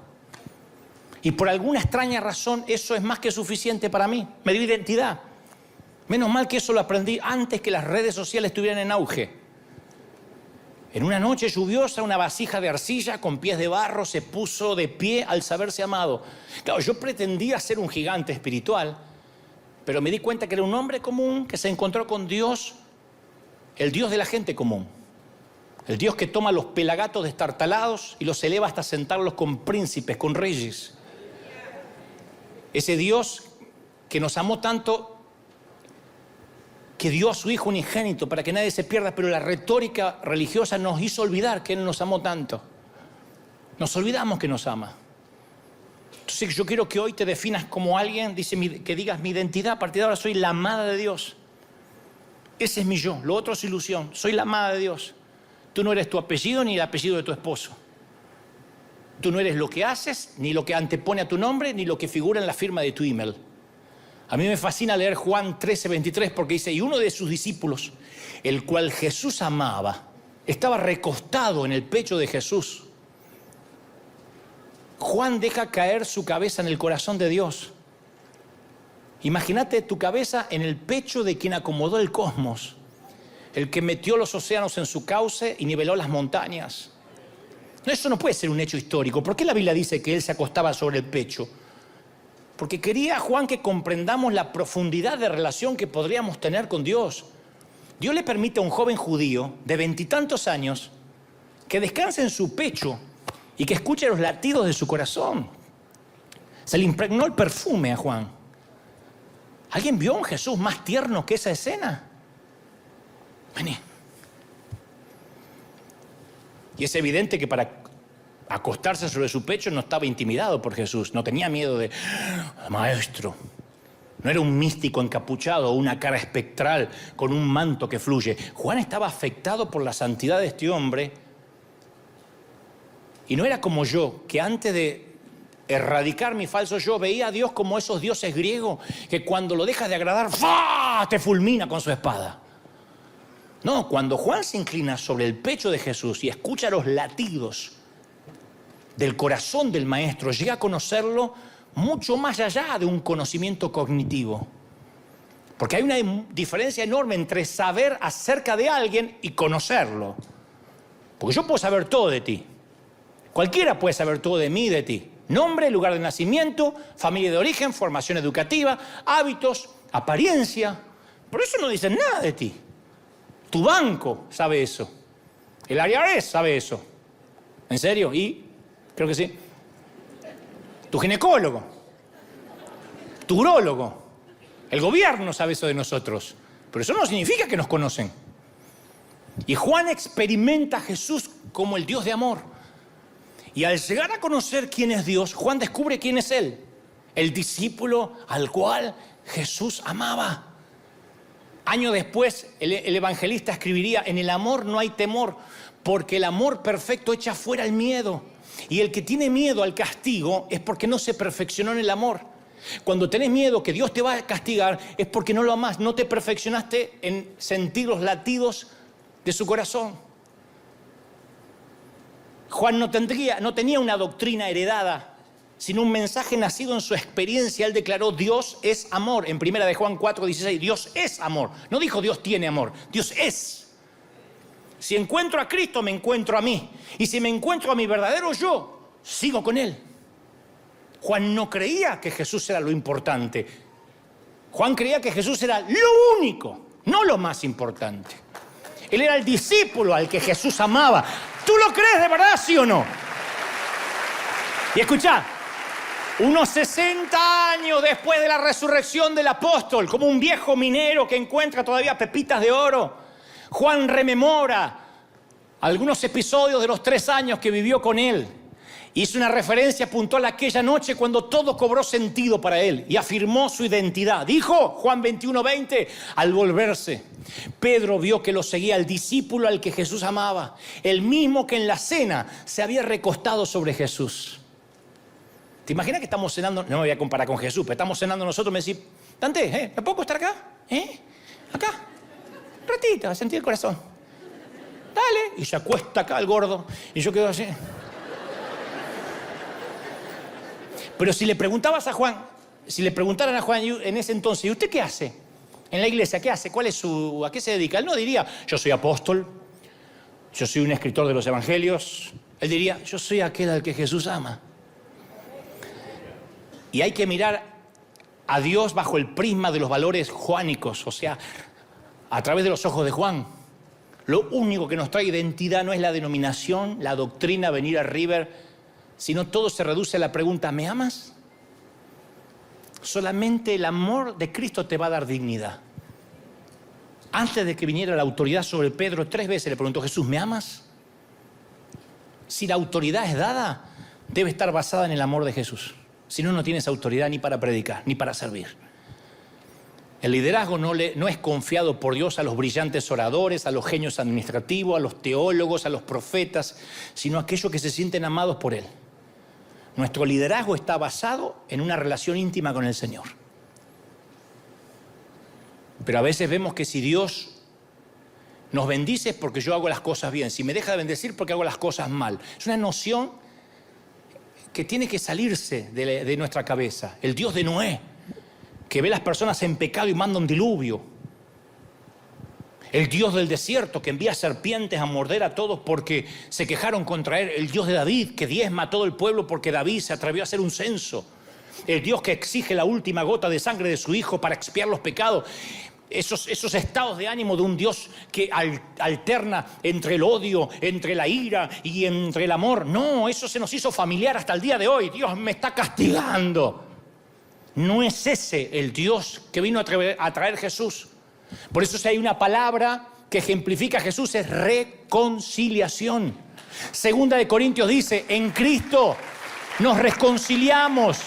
Reconcilió Dios al mundo consigo mismo, no tomándole en cuenta sus pecados. ¿Lo crees de verdad, sí o no? Dios reconcilió, Colosenses 1:20, todas las cosas en el cielo, en la tierra, haciendo la paz por medio de su muerte en la cruz. ¿Cuántos quieren reconciliarse con el Señor?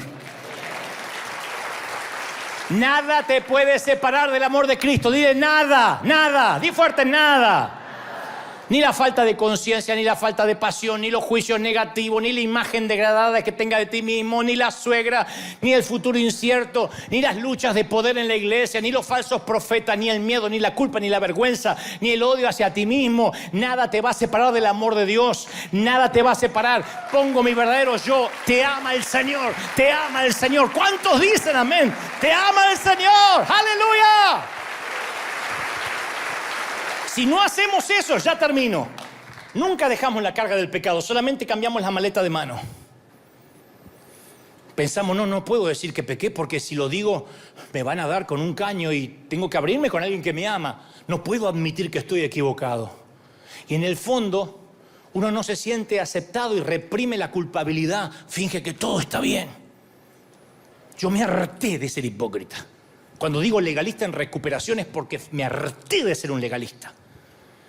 Yo juzgaba a los demás por mi propia hipocresía. Si yo finjo, tú finges. Y a propósito, hace unas semanas yo te conté que suelo hablar mucho solo. No es que esté loco, pero hace más de una década tuve una charla con mi falso yo. La última gran charla, la última plática con mi falso Dante. Le dije, buenas noches, impostor. Quiero decirle, porque yo lo trato de usted, quiero decirle que cuando yo era un niñito y descubrí que no había nadie ahí para mí, usted intervino y me mostró cómo y dónde esconderme.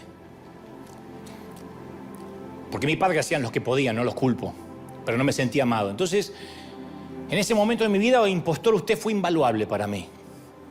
Porque sin su intervención yo me habría paralizado por el miedo. Y usted tuvo un papel crucial en mi vida. Usted fue mi protector durante mi desarrollo. Cuando tenía 5 años, me enseñó cómo ocultarme.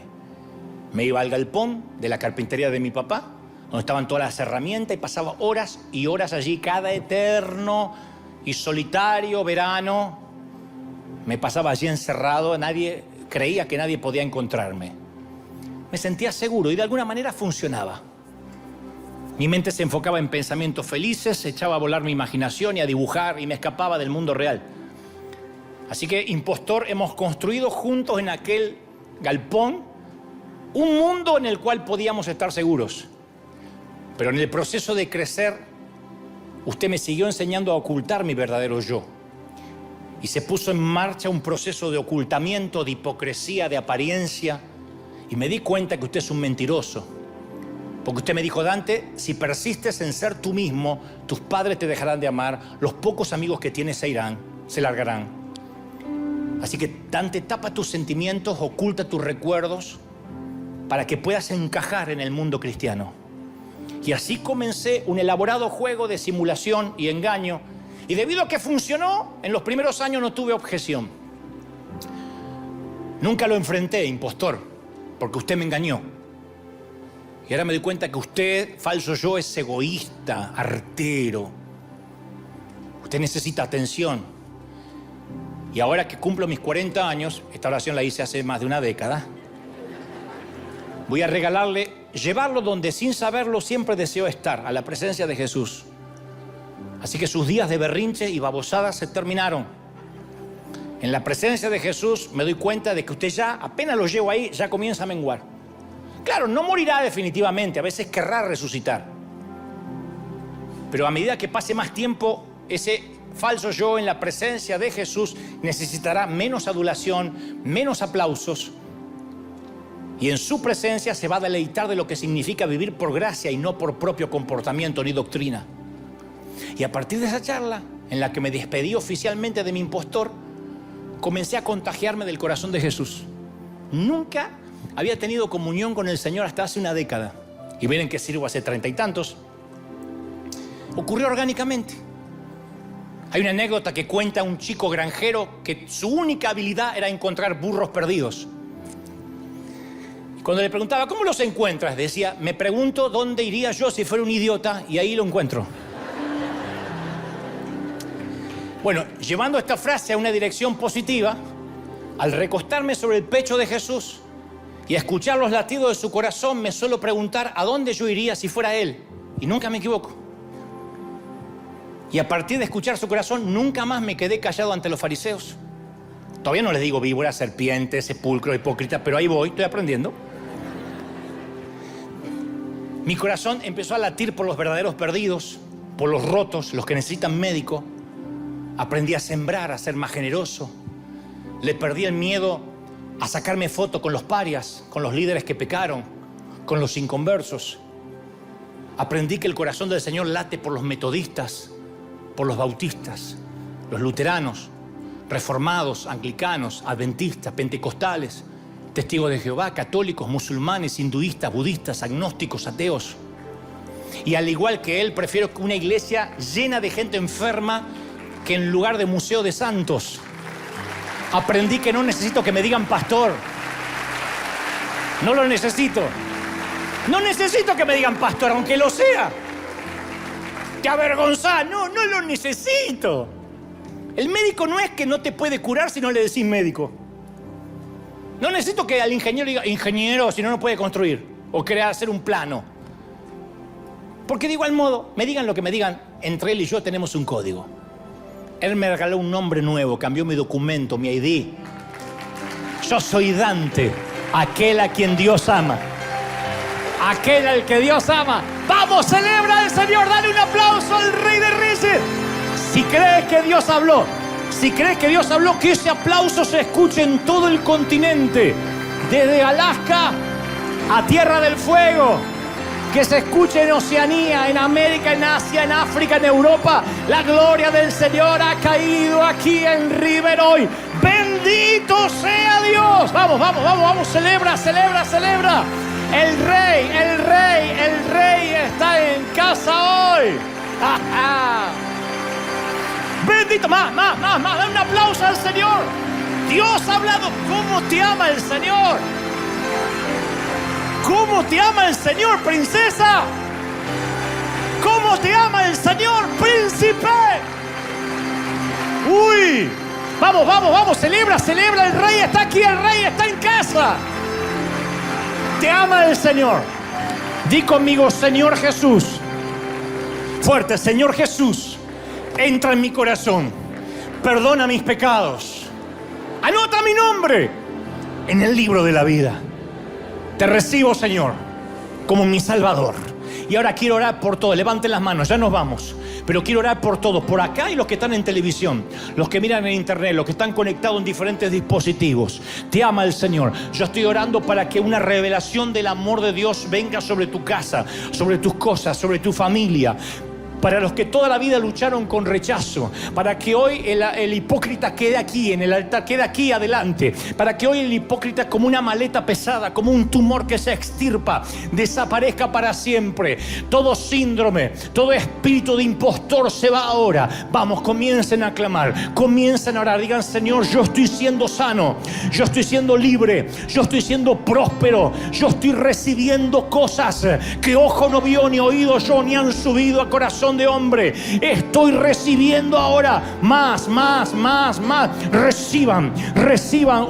Bendito sea el Señor. La gloria del Señor está aquí hoy. La gloria del Espíritu está aquí hoy. Yo oro por niños, jóvenes, ancianos y adultos. Estoy orando por los hermanos católicos. Estoy orando por los protestantes. Estoy orando por los ateos, por los queridos judíos. Los judíos que son agnósticos, los judíos que son mesiánicos, los que son tradicionales. Yo oro para que la gloria de Dios sea revelada ahora. Estoy ahora soltando sobre los jóvenes. Escuchen, los jóvenes, los que han crecido conmigo.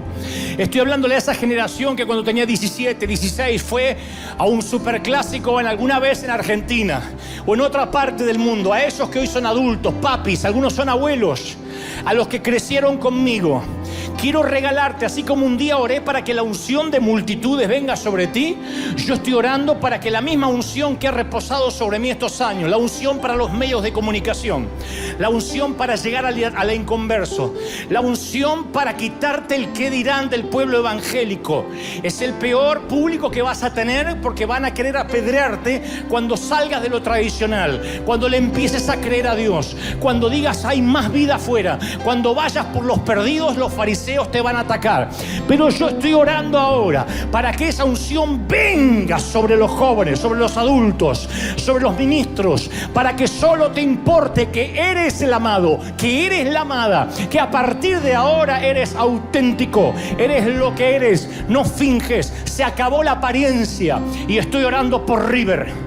Estoy orando por esta bendita congregación para que la apariencia se quede en la puerta cada vez que entres y nunca más te la vuelvas a llevar. Se acabó la apariencia. Acá sí se pide oración, acá sí se cuenta la debilidad, aquí nadie juzga, aquí nadie condena, porque todos somos adictos, todos somos gente en reparación, todos somos legalistas que estamos recuperados y llevamos algunos días, semanas, meses o años limpios, pero estamos como alcohólicos anónimos, luchando, peleando día a día. No te entregues, no bajes los brazos, no te rindas. Los que están luchando con tentaciones, con pecado, los que luchan con cosas horribles, te salva, te sana, te libera el Señor en el cuerpo, en el alma y en el espíritu. Amén, amén y amén. Dale un aplauso al Señor. Que Dios te bendiga, te guarde, haga resplandecer su rostro sobre ti, firme como talón de oso. Dios te bendiga hasta el domingo que viene.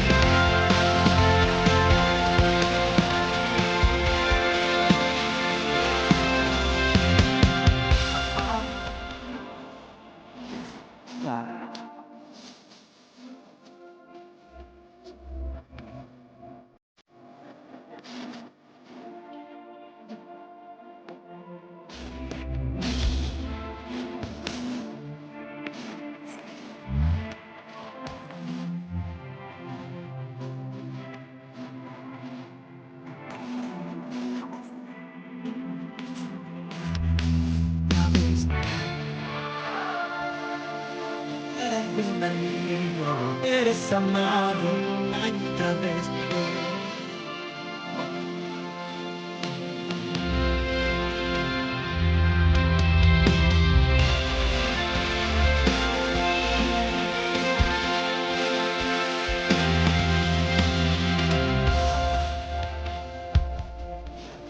Ah.